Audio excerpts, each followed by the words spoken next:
In this video, we're testing the combat capabilities of my LEGO ship, starting with its initial design and moving through a series of increasingly powerful and creative weapons to see how they fare against a variety of challenges. Let's get started. It's just a regular LEGO ship, but if we add weapons, it turns into a battleship. However, it's too small to handle serious weapons while staying afloat.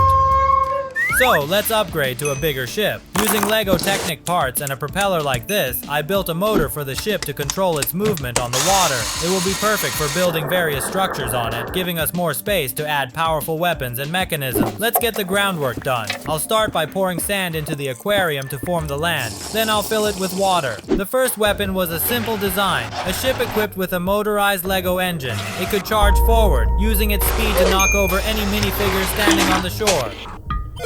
But there was a clear limitation when the minifigures were placed further inland. The ship became stuck in the sand and couldn't advance. I needed a better solution. Next, I decided to upgrade the ship with spinning LEGO saws, mounted on a long beam at the front. But before we mount the weapon on the LEGO ship, we need to address a key issue. If we place something tall and heavy on the ship, it's likely to tip over and sink. To improve the ship's stability and buoyancy, I decided to add these specific parts from this set. These components are known for their stability in water and will help keep the ship balanced, ensuring it can handle heavier structures and stay afloat during tests. I used a chain drive to get the saws spinning from a LEGO motor and a simple mechanism with LEGO worm gears to control the position of the saws. The saws, powered by a LEGO motor, could move up and down, slicing through obstacles. This was a major improvement, as the ship could now cut down minifigures even when they were a bit further from the water. The saws also proved useful for close-range defense against other boats.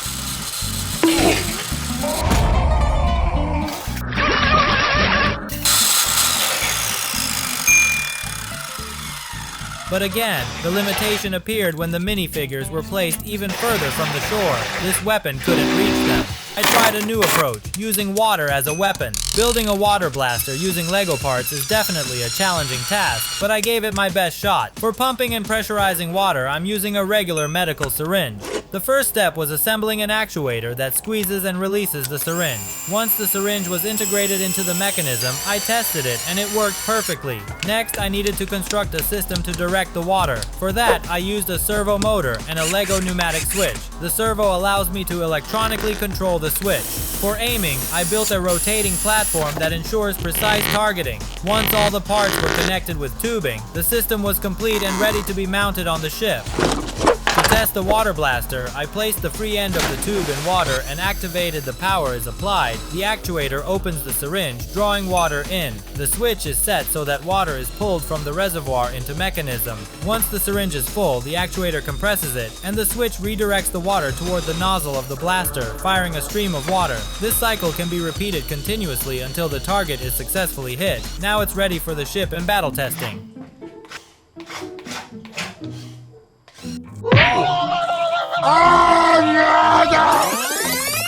After several tests, it became clear that while it wasn't strong enough to hit distant minifigures, it worked well to sink other boats.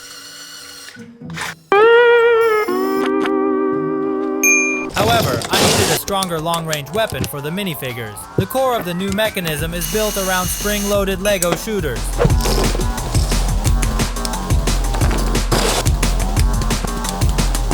To automate and remotely trigger the cannons, I created a mechanism that moves a clip of LEGO shooters up and down, applying pressure to the darts and firing them.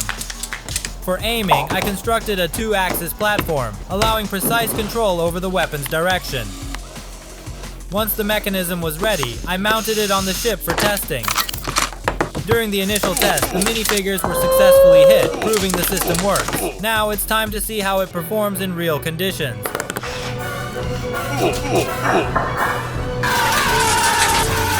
The results were impressive, quick and accurate shots, with all the minifigures taken down in no time. The cannons were also effective at taking down other boats.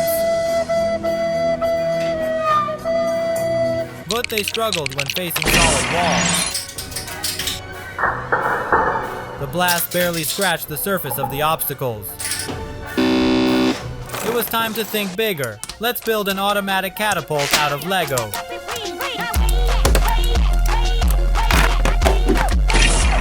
For this I use a ratchet mechanism, which is connected to a spool of thread. The thread is connected to the catapult bowl. The catapult itself wipes by means of a rubber band. I attached a Lego catapult to the ship and during tests improved its power.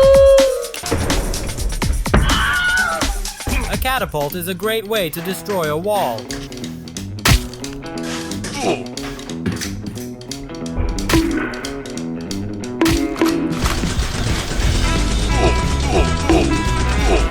The catapult easily smashed through one layer of a wall, hitting the minifigures behind it. The next test was to see how the catapult would fare against 100 minifigures. For added versatility, I experimented with different ammunition. Using Lego wheels allowed for precise, powerful hits, while smaller Lego bricks caused widespread damage, taking down multiple minifigures at once.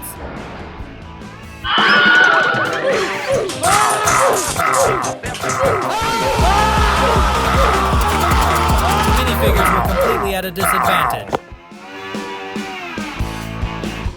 This catapult was also able to hit other boats with precise fire.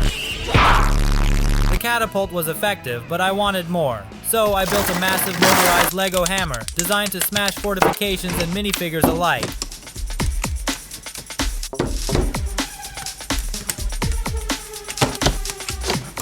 To lower and raise the big Lego hammer, I used a similar mechanism to the catapult, along with a system of pulleys. Our previous platform can't handle a weapon this big and heavy. I also added some reinforcement with a Lego ship hull. Let's take a look at the mechanics. The spool spins, pulling the thread and raising the hammer.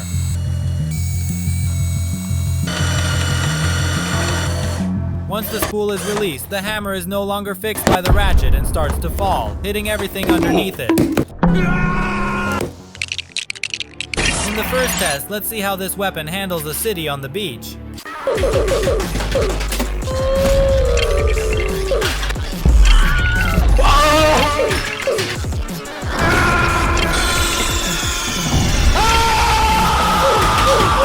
The hammer demolished a Lego city on the beach and crushed any minifigure standing nearby.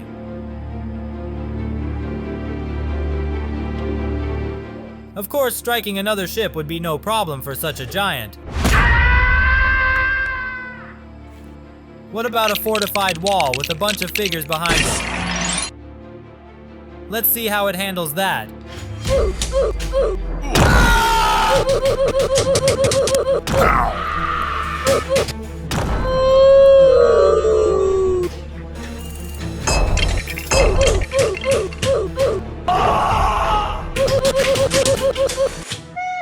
When faced with a reinforced wall, it quickly tore through, though some minifigures further back remained unharmed. Instead of relying on the cannons or catapult to finish the job, I developed yet another weapon.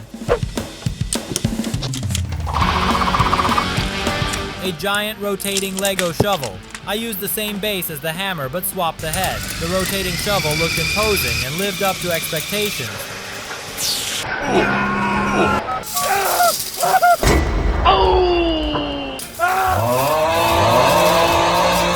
Minifigures were thrown in every direction as it tore through them.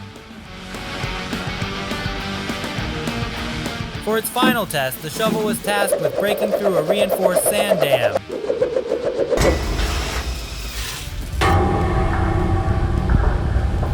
It didn't just destroy the dam, it dug deep into the sand, crushing the minifigures hiding behind.